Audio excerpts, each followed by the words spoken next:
Hello friends. आज की video में हम बात करेंगे 2022 के सोशल साइंस के पेपर की। तो बहुत ही कम समय में इस पेपर को सॉल्व करेंगे।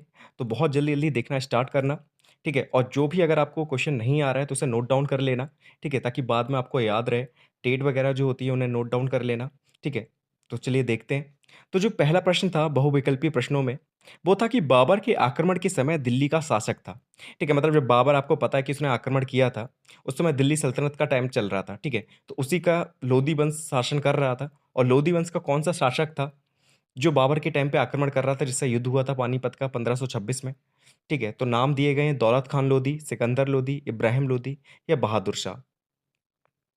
तो देखिए जब बाबर ने आक्रमण किया था भारत में, तो लोदी वंश का शासन चल रहा था और लोदी वंश के जो अंतिम शासक थे इब्राहिम लोदी, वो शासन कर रहे थे उस समय, ठीक है? तो बाबर का जो युद्ध हुआ था वो इब्राहिम लोदी से हुआ था। कब हुआ था? तो 1526 को हुआ था और उस युद्ध को हम किस नाम से जानते हैं? तो पानीपत का प्रथम युद्ध उसे कहते हैं, ठीक है?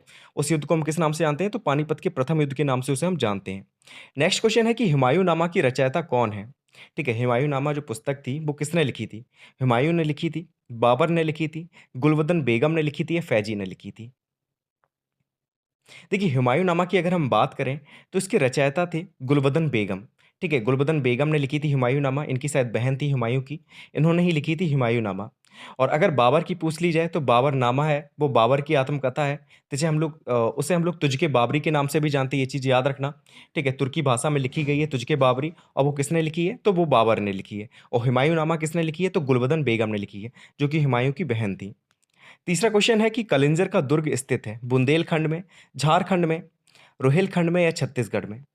देखिए कलिंजर का जो दुर्ग है, वो चंदेल शासक ने बनवाया था जिनका नाम था परमादित्य रॉय, ठीक है? परमादित्य इनका नाम था, चंदेल शासक थे और इन्होंने बांदा में ये कलिंजर का दुर्ग बनवाया था, ठीक है? बांदा आप जानते होंगे एक जिला है उत्तर प्रदेश का, तो वहाँ पर कलिंजर का दुर्ग बनवाया था और इस जगह को हम लोग बुंदेलखंड के नाम से जानते हैं, ठीक है? जो बांदा जिस एरिया में आता है, तो उस एरिया को हम बुंदेलखंड के नाम से जानते हैं, ठीक है? इसमें कई सारे डिस्ट्रिक्ट आ जाते हैं, तो ये चीज़ याद रखना जो कलिंजर का दुर्ग है वो कहाँ स्थित है? तो बुंदेलखंड में स्थित है। अगर जिला पूछ लिया जाए तो बांदा में स्थित है। किसने बनवाया था? तो चंदेल शासक थे परमादित्य, उन्होंने ये बनवाया था, ठीक है? नेक्स्ट क्वेश्चन है कि पानीपत का द्वितीय युद्ध हुआ था, ठीक है? पानीपत का प्रथम युद्ध हमने देख लिया कि 1526 को हुआ था, किसके बीच में हुआ था? तो ब बाबर के बीच में हुआ था और इब्राहिम लोदी, जो लोदी वंश का अंतिम शासक था, उसके बीच में हुआ था। अब यहाँ पे पूछा जा रहा है कि पानीपत का दूसरा युद्ध किसके साथ हुआ और मतलब कब हुआ? 1526 में हुआ था, तो नहीं हुआ क्योंकि 1526 में तो प्रथम युद्ध हुआ था पानीपत का, तो ये तो गलत हो जाएगा। फिर नेक्स्ट ऑप्शन है 1556, फिर है 1576 और 1581। तो याद रखना कि 1556 ईस्वी में पानीपत का द्वितीय युद्ध हुआ था। ठीक है, ये चीज़ याद रखना कि 1556 में क्या हुआ था, पानीपत का द्वितीय युद्ध हुआ था, किसके बीच में हुआ था? तो अकबर और हेमू के बीच में हुआ था। ठीक है, काफ़ी फेमस युद्ध है, अकबर और हेमू के बीच में हुआ था, जिसमें अकबर के जो संरक्षक थे बैरम खां, उन्होंने अकबर की जगह पे युद्ध किया था और वो जीत हुई थी उनकी। ठीक है, और जो हेमू था, उसने विक्रमादित्य की उपाधि ली थी, ये भी चीज़ याद रखना, हिंदू राजा था हेमू और उसने विक्रमादित्य की उपाधि धारण की थी।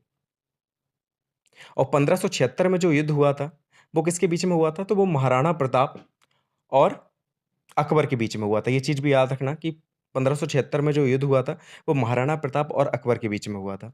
फिर नेक्स्ट क्वेश्चन है कि ख्वाजा मुइनुद्दीन चिश्ती की दरगाह स्थित है, अजमेर में, मालवा में, फतेहपुर सीकरी में या ग्वालियर में? तो क्वेश्चन पूछा गया है कि ख्वाजा मुइनुद्दीन चिश्ती जो हैं, इनकी दरगाह कहाँ पर स्थित है? तो इनकी जो दरगाह है, वो आपकी अजमेर में स्थित है। ठीक है, याद कर लेना कि अजमेर में ख्वाजा मुइनुद्दीन चिश्ती की दरगाह स्थित है। नेक्स्ट क्वेश्चन है कि किस देश के व्यापारी सबसे पहले व्यापार करने भारत आए? अंग्रेज, पुर्तगाल, फ्रांस या डच? आप सभी को पता होगा कि कौन से देश के व्यापारी थे जो सबसे पहले आए थे भारत में व्यापार करने के लिए। तो देखिए सबसे पहले भारत का रास्ता किसने खोजा था? समुद्री मार्ग किसने खोजा था? तो एक पुर्तगाली ने खोजा था। तो सबसे पहले भारत में व्यापार करने कौन आया था? तो पुर्तगाली आए थे। ठीक है, आपको पता होगा कि वास्को डी गामा जो थे, इन्होंने भारत की खोज की थी। भारत की खोज से मतलब है कि भारत की तरफ आने वाला जो रास्ता था, वो इन्होंने खोजा था। ठीक है, समुद्री मार्ग की खोज की थी इन्होंने। इससे पहले किसी ने भी समुद्री मार्ग की खोज नहीं की थी भारत तक पहुँचने के लिए। तो इन्होंने एक रास्ता निकाला था अटलांटिक महासागर से होते हुए कि कैसे भारत तक वो पहुँचे। ठीक है, तो ये रास्ता इन्होंने खोजा था, इसलिए इन्हें भारत की खोज का श्रेय दिया जाता है। ठीक है, ये चले थे जुलाई 1497 को और 1498 को ये कालीकट पर ये पहुँच गए थे और इनका स्वागत किया था वहाँ के जो राजा थे जमोरिन। ठीक है, उन्होंने इनका स्वागत किया था, फिर उन्होंने यहाँ से मसाले वगैरह खरीदे क्योंकि भारत के जो मसाले थे, वो वर्ल्ड फेमस थे। ठीक है, और जो यूरोप है वहाँ पे वैसे ही सर्दियाँ बहुत पड़ती, तो मसाले बहुत ज़रूरी थे वहाँ पे, ठीक है? यहाँ से मसाले खरीदे, तो उससे कई गुना इन्होंने फ़ायदा कमाया। तो सबसे पहले जो व्यापार था वो किन्होंने स्टार्ट किया था? पुर्तगालियों ने स्टार्ट किया था। तो इसका सही आंसर क्या हो जाएगा? पुर्तगाल। नेक्स्ट क्वेश्चन है कि इलाहाबाद की संधि हुई 1760 ईस्वी में, 1762 ईस्वी में, 1764 ईस्वी में या 1765 ईस्वी में? आप सभी को पता होगा कि इलाहाबाद की संधि कब हुई थी? तो जब बक्सर का युद्ध हुआ था और बक्सर के युद्ध में जब तीनों सेनाएं मिलकर अंग्रेजों से हार गई थी, ठीक है? तीनों सेनाओं में कौन था? तो बंगाल का नवाब था, उसकी सेना थी, ठीक है? मुगल शासक थे, उनकी सेना थी और जो अवध का नवाब नवाब था, उसकी सेना थी, ठीक है? ये तीनों मिलकर लड़ रहे थे किससे? अंग्रेजों से, जिनकी संख्या सिर्फ 10,000 थी और ये टोटल 40,000 थे लगभग, ठीक है? और बक्सर के युद्ध में ये हार गए और जब ये हार गए, इसके बाद हुई थी इलाहाबाद की संधि, ठीक है? और वो किसके बीच में हुई थी? तो अंग्रेजों और शाह आलम द्वितीय जो थे, उनके बीच में ये संधि हुई थी, ठीक है? और ये कब हुई थी? तो 1765 ईस्वी को हुई थी, ठीक है? ये चीज़ याद रख लेना। 1764 में बक्सर का युद्ध हुआ था और 1757 को कौन-सा युद्ध हुआ था? तो प्लासी का युद्ध हुआ। 1757 को प्लासी का युद्ध हुआ, 1764 को बक्सर का युद्ध हुआ और बक्सर का युद्ध जब ये हार गए, तब इलाहाबाद की संधि हुई थी 1765 ईस्वी में, ठीक है? तो द ऑप्शन यहाँ पे बिल्कुल ठीक हो जाएगा। नेक्स्ट क्वेश्चन है कि पिट्स इंडिया एक्ट पारित हुआ 1773 ईस्वी को, 1772 ईस्वी में, 1780 ईस्वी में या 1784 ईस्वी में? देखिए, पिट्स इंडिया एक्ट की बात हो रही है यहाँ पर, रेगुलेटिंग एक्ट की बात नहीं हो रही। अगर रेगुलेटिंग एक्ट पूछा जाता, तो उसका सही आंसर हो जाता 1773 ईस्वी में। लेकिन यहाँ पर पिट्स इंडिया एक्ट की बात हो रही है, तो ये कब पारित हुआ था? तो ये पारित हुआ था 1784 ईस्वी में। ठीक है, याद रख लेना पिट्स इंडिया एक्ट कब पारित हुआ? तो 1784 ईस्वी में पिट्स इंडिया एक्ट पारित हुआ था। तो यहाँ पर द ऑप्शन बिल्कुल ठीक हो जाएगा। फिर नेक्स्ट क्वेश्चन है कि स्थायी बंदोबस्त प्रणाली शुरू की लॉर्ड क्लाइव ने, लॉर्ड कॉर्नवालिस ने, वारेन हेस्टिंग ने या सर जॉन सोर ने? तो स्थायी बंदोबस्त की जो प्रणाली थी वो किसने स्टार्ट की थी? देखिए लॉर्ड क्लाइव क्यों फेमस थे? क्योंकि इन्होंने द्वैध शासन प्रणाली शुरू की थी। और क्यों फेमस थे? तो प्लासी के युद्ध की वजह से ये फेमस थे, ठीक है? Lord Clive. अगर भारत में अंग्रेजों को अगर देखा जाए कि इन्होंने किसने स्थापित किया था अंग्रेजों को सही से, तो उसमें लॉर्ड क्लाइव का हाथ है, ठीक है? क्योंकि यही फेमस थे उस टाइम। और अगर हम बात करें वारेन हेस्टिंग की, तो रेगुलेटिंग एक्ट जो था, वो वारेन हेस्टिंग के समय में आया था। बंगाल के प्रथम गवर्नर जनरल कौन थे? तो वारेन हेस्टिंग थे, ये चीज़ याद रख लेना, ठीक है? अब इस क्वेश्चन का जो सही आंसर है, वो है लॉर्ड कॉर्नवालिस, ठीक है? लॉर्ड कॉर्नवालिस ने स्थायी बंदोबस्त प्रणाली शुरू की थी, ठीक है? उस समय जो बंगाल के किसान वगैरह थे, उनके साथ कुछ प्रणाली ये शुरू की गई थी स्थायी बंदोबस्त की, ठीक है? इसमें फिक्स कर दिया हो गया, जो कर वगैरह था, ठीक है? तो ये किसने स्टार्ट किया था? तो लॉर्ड कॉर्नवालिस ने स्टार्ट किया था स्थायी बंदोबस्त, ये चीज़ याद रख लेना। और ये स्टार्ट कब किया गया था? तो लगभग 1793 के आसपास इसे स्टार्ट किया गया था। ठीक है। नेक्स्ट क्वेश्चन है कि सती प्रथा का अंत हुआ 1828 ईस्वी में, 1831 ईस्वी में, 1829 ईस्वी में या 1830 ईस्वी में? देखिए सती प्रथा की बात हो रही है, इसका विरोध किसने किया था? तो राजा राम मोहन राय जो थे, इन्होंने इसका विरोध किया था। ठीक है? और इसका अंत कब हुआ? तो इसका अंत हुआ था 1829 ईस्वी में। ठीक है? इसका सही आंसर है 1829 ईस्वी। और किसने इसका अंत किया था? ठीक है, कोई गवर्नर जनरल होंगे उस समय, तो सर विलियम बेंटिक जो थे, ठीक है, उन्होंने इसका अंत किया था, ठीक है? तो विलियम बेंटिक का हाथ था इसमें। अगर पूछ लिया जाए कि सती प्रथा का अंत किस गवर्नर जनरल ने किया, तो विलियम बेंटिक जो थे, इन्होंने इसका अंत किया था, ठीक है? कब किया? तो 1829 को किया। नेक्स्ट क्वेश्चन है कि भारत में डाक विभाग की स्थापना की गई 1851 ईस्वी में, 1853 ईस्वी में, 1852 ईस्वी में, 1854 ईस्वी में? देखिए डाक विभाग की स्थापना की बात हो रही है। डाक तो शुरू हो गए थे क्लाइव के टाइम से ही, ठीक है? लेकिन डाक विभाग की स्थापना कब की गई? तो इसकी स्थापना की गई थी 1854 ईस्वी में, ठीक है? तो द ऑप्शन बिल्कुल ठीक हो जाएगा। 1854 में करीब 10 अक्टूबर के टाइम पे इसे स्टार्ट किया गया था डाक विभाग, ठीक है? तो इसकी स्थापना कब हुई? तो 1854 ईस्वी को भारत में डाक विभाग की स्थापना की गई। नेक्स्ट क्वेश्चन है कि राज्यसभा का पदेन सभापति होता है राष्ट्रपति, उपराष्ट्रपति, प्रधानमंत्री या मुख्य न्यायाधीश? तो आप सभी को पता है, मैंने कई बार बताया है आपको कि राज्यसभा का जो पदेन सभापति होता है, वो उपराष्ट्रपति होता है, ठीक है? उपराष्ट्रपति ही हमेशा राज्यसभा के सभापति का रोल अदा करता है, ठीक है? इसकी गद्दी पर कौन बैठेगा? तो हमेशा हमेशा उपराष्ट्रपति ही बैठेगा। नेक्स्ट क्वेश्चन है कि रूबी है, अब्रक है रूबी, तांबा है, लोहा है या कोयला है? ठीक है, हम रूबी को क्या कह सकते हैं? क्या चीज़ होती है इनमें से? तो रूबी जो होती है वो अब्रक होती है, ठीक है? ए ऑप्शन यहाँ पे बिल्कुल ठीक हो जाएगा। नेक्स्ट क्वेश्चन है कि भारत में कितने राष्ट्रीय जलमार्ग हैं? 1, 2, 3 या 4? तो याद रखना कि भारत में कुल 4 राष्ट्रीय राजमार्ग हैं, ठीक है? अब कौन-कौन से हैं? तो कुछ मैं आपको बता देता हूँ। एक गंगा नदी पे बना है, एक ब्रह्मपुत्र नदी पे बना है और 2 साउथ में हैं, ठीक है? जैसे एक है कोल्लम से कोट्टापुरम जो साउथ का है आपका, एक है पांडिचेरी से काकीनाडा तक, एक है धुबरी से सादिया, ठीक है? तो ऐसे करके टोटल 4 बने हुए हैं, ठीक है? जिन्हें आप अगर सर्च करेंगे तो एनडब्ल्यू के नाम से आएगा, नेशनल वाटर लाइन ऐसे करके, ठीक है? तो राष्ट्रीय जलमार्ग कितने हैं टोटल? तो 4 हैं, ठीक है? ये चीज़ याद रख लेना। नेक्स्ट क्वेश्चन है कि निम्नलिखित में से कौन संचार का साधन नहीं है? तो ये सभी को पता है कि लास्ट जो क्वेश्चन आंसर किए थे उसमें भी मैंने बताया था।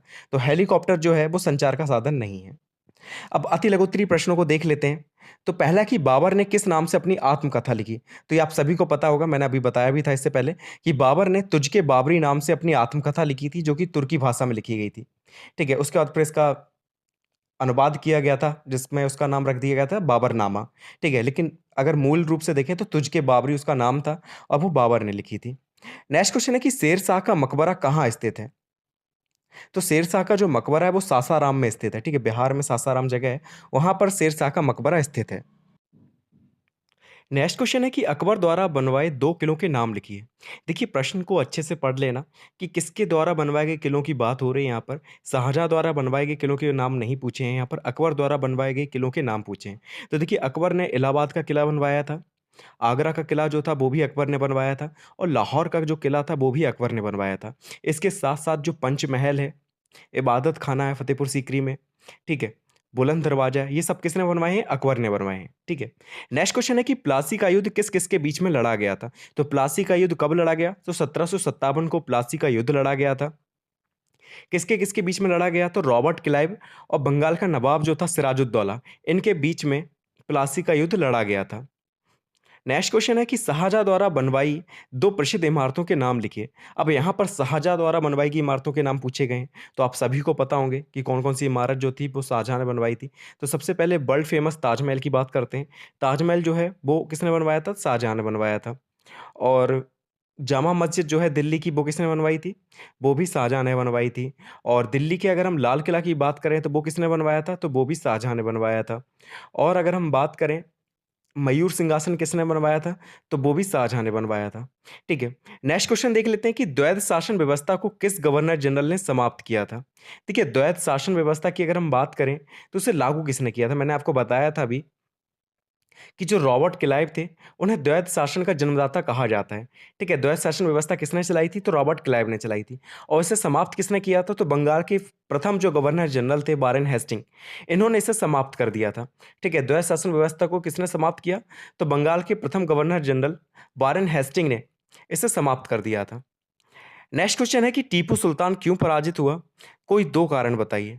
देखिए, टीपू सुल्तान का नाम आप सभी ने सुना होगा, मैसूर के राजा थे। इन्होंने 2 प्रमुख युद्ध लड़े थे अंग्रेज़ों के साथ, ठीक है? तो इसमें टीपू सुल्तान क्यों पराजित हुआ? पहले तो ये पराजित इसलिए हुआ कि इसने हेल्प माँगी थी मराठाओं से और जो हैदराबाद के निज़ाम थे, लेकिन इन लोगों ने इसकी मदद नहीं की, ठीक है? इनकी मदद नहीं की इसलिए टीपू सुल्तान हारे। दूसरा था इसके जो मंत्री वगैरह थे, वो भी मिल गए थे अंग्रेज़ों के साथ, इस कारण भी इसे पराजय मिली, ठीक है? तो ये 2 प्रमुख कारण थे। नेक्स्ट क्वेश्चन है कि लॉर्ड मैकाले कौन था? आप सभी ने लॉर्ड मैकाले का नाम बहुत सुना होगा सेकंड सेमेस्टर में, ठीक है? बहुत ज़्यादा ही सुना होगा लॉर्ड मैकाले का नाम। तो आपको पता होगा कि ये किसकी वकालत कर रहे थे? तो ब्रिटिश शिक्षा जो थी, उसकी वकालत कर रहे थे भारत में, ठीक है? एक शिक्षाविद थे, राजनेता थे लॉर्ड मैकाले, ठीक है? ये भारत में बुलाए गए थे कब? जब 1813 का जो आज्ञा पत्र था, उसमें विवाद शुरू हुआ था। पाश्च और पाश्चात्य वाला, उसके बाद इन्हें बुलाया गया था भारत में, तो इसका सॉल्यूशन दिया था इन्होंने और भारत में इंग्लिश पढ़ाने की वकालत की इन्होंने। निस्यंदन का सिद्धांत दिया था इन्होंने कि शिक्षा किसे दो? तो जो उच्च वर्ग है उसे शिक्षा दे दो, उससे छन-छन कर निम्न वर्ग तक पहुँच जाएगी। ये लॉर्ड मैकाले ने कहा था, आपको याद आ गया होगा। ठीक है, तो लॉर्ड मैकाले के बारे में आप लिख लेंगे। नेक्स्ट क्वेश्चन है कि भारत में प्रथम रेल निर्माण कार्य कब कराया गया? ठीक है, तो देखिए आप सभी को पता होगा कि सबसे पहले ट्रेन कहाँ से कहाँ चलाई गई थी भारत में, तो मुंबई से ठाणे तक चलाई गई थी। पहले मुंबई की जगह हम बम्बई बोलते थे, तो बम्बई से ठाणे के लिए चलाई गई थी पहली रेल 1853 को, ठीक है? ये चीज़ याद रखना। तो 16 अप्रैल 1853 को बम्बई से ठाणे तक प्रथम रेल चलाई गई थी, ठीक है? ये चीज़ याद रख लेना। जो पहली रेल थी, वो कहाँ से कहाँ चलाई गई? तो बम्बई से ठाणे को चलाई गई थी 16 अप्रैल 1853 को। नेक्स्ट क्वेश्चन है कि किस गवर्नर ने विलय नीति का अनुसरण किया था? विलय नीति, हड़प नीति ये सब किसने एक ही नाम है, ठीक है, सेम ही चीज़ें हैं। तो विलय नीति और हड़प नीति का अनुसरण सबसे पहले किसने किया था? तो लॉर्ड डलहौजी ने किया था, ठीक है। इसके द्वारा क्या था कि अगर किसी राजा का कोई पुत्र नहीं है, तो वो क्या करेगा, अपनी मरने के बाद या कह सकते हैं कि अपनी सारी जो चीज़ें हैं ना, अपना राजपाट सब किसे दे देगा? अंग्रेज़ों को सौंप देगा, ठीक है। ये चीज़ थी, वो किसी भी पुत्र को गोद नहीं ले सकता था, ठीक है, किसी बच्चे को गोद नहीं ले सकता था। अगर उसका पुत्र नहीं है, तो उसे क्या करना पड़ेगा? अंग्रेज़ों को अपना राजपाट सौंपना पड़ेगा। तो ये थी विलय नीति या हड़प नीति और किसने शुरू की थी ये? तो लॉर्ड डलहौज़ी ने की थी। इसके बाद झांसी पर इन्होंने अधिकार किया था, अवध पर भी अधिकार करना चाह रहे थे, ठीक है। काफ़ी चीज़ों को इन्होंने अपने में विलय कर लिया था। नेक्स्ट क्वेश्चन है कि संसद के स्थायी सदन का नाम लिखिए। स्थायी सदन से आप समझ में आ रहा होगा कि इसे भंग नहीं किया जा सकता। ऐसा कौन-सा सदन है जिसे भंग नहीं किया जा सकता? तो वो है राज्यसभा, ठीक है? राज्यसभा को संसद का स्थायी सदन कहा जाता है, ये चीज़ याद रख लेना। नेक्स्ट क्वेश्चन है कि प्रदेश का उच्च न्यायालय कहाँ स्थित है? यहाँ पर प्रदेश लिखा है और प्रदेश लिखा है तो इसका मतलब है कि उत्तर प्रदेश की बात हो रही है, ठीक है? आप लोग उत्तर प्रदेश के हैं तो यहाँ पर प्रदेश का मतलब है आपके प्रदेश से, ठीक है? तो उत्तर प्रदेश का उच्च न्यायालय कहाँ पर स्थित है? तो उत्तर प्रदेश का जो उच्च न्यायालय है वो आपका इलाहाबाद में स्थित है, ठीक है? यानी कि प्रयागराज में स्थित है। नेक्स्ट क्वेश्चन है कि लोहा कितने प्रकार का होता है? तो लोहे के प्रकार पूछे गए तो मुख्यतः लोहे को 4 भागों में बाँटा जाता है, ठीक है? जिसमें पहला आ जाता है आपका मैग्नेटाइट, दूसरा आ जाता है हेमेराइट, फिर तीसरा आता है आपका सिडेराइट और फिर आता है लिमोनाइट। ऐसे करके हम 4 भागों में बाँटते हैं जिसमें सबसे अच्छा लोहा मैग्नेटाइट को माना जाता है, ठीक है? ये चीज़ याद रख लेना कि मैग्नेटाइट को सबसे अच्छा लोहा माना जाता है, ठीक है? उसके बाद आ जाता है हेमेराइट, ठीक है? फिर आता है आपका लिमोनाइट, फिर आता है सिडेराइट। ऐसे करके 4 भागों में हमने बाँट रखा है। फिर नेक्स्ट क्वेश्चन है कि निर्यात से क्या समझते हो? ठीक है, तो निर्यात से हम क्या समझते हैं ये पूछा गया है। तो निर्यात आप सभी को पता होगा, जब किसी भी देश में वस्तुएँ जो बनती हैं, उसे हम दूसरे देश में भेजते हैं, ठीक है, बेचने के उद्देश्य से। तो उस चीज़ को हम क्या कहते हैं, उस प्रोसेस को हम लोग निर्यात कहते हैं। और जब दूसरे देश से खुद यूज़ करने के लिए हम वस्तुओं को मंगाते हैं, तो उसे हम क्या कहते हैं, तो उसे हम आयात कहते हैं। ये चीज़ याद रख लेना, जब हम अपने देश की बनी वस्तुओं को दूसरे देश में भेजते हैं, तो उसे हम निर्यात कहते हैं। और जब दूसरे देश की बनी वस्तुओं को अपने देश में यूज़ करने के लिए बेचने के उद्देश्य से हम खरीदते हैं, तो उसे हम क्या कहते हैं, उसे हम लोग आयात कहते हैं। नेक्स्ट क्वेश्चन है कि सबसे तेज चलने वाले यातायात के साधन का नाम लिखिए। तो वायुयान हम लिख सकते हैं, ठीक है। वायुयान जो है सबसे तेज चलने वाला यातायात का साधन है, जिसमें हम लोग कम मिनट में, मतलब कम समय में ही ज़्यादा से ज़्यादा दूरी तय कर सकते हैं। ठीक है, तो जितने भी अति लघुत्तरीय प्रश्न थे हमने देख लिए।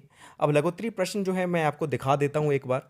इसमें पहला है कि शेरशाह की शासन व्यवस्था का उल्लेख कीजिए। ठीक है, तो शेरशाह के बारे में आपको बताना है कि बचपन का नाम क्या था, वही सब चीज़ें, स्टोरी जो है इनकी लिख देना। और इन्होंने क्या क्या बनाया था, तो किले कोहाना, जिसे हम पुराना किला कहते हैं, वो बनवाया था। रुपया जो था, इन्होंने एक स्पेशल टाइप का सिक्का चलाया था जिसे हम लोग, इन्होंने रुपया नाम दिया था, जो आज के टाइम पे भी चल रहा है। ठीक है, फिर जीटी रोड जो थी वो इन्होंने बनवाई थी। और जो उन्होंने कार्य किए वो सारी चीज़ें आप लिख सकते हैं। ठीक है, युद्ध जो इनके हुए थे हुमायूं के साथ, आप उन्हें लिख सकते हैं कि कन्नौज का युद्ध हुआ था, बिलग्राम का युद्ध हुआ था। ये सारी चीज़ें आप उल्लेख कर देना इसका। फिर है कि मुगल कालीन भवन निर्माण की विशेषताएं लिखिए।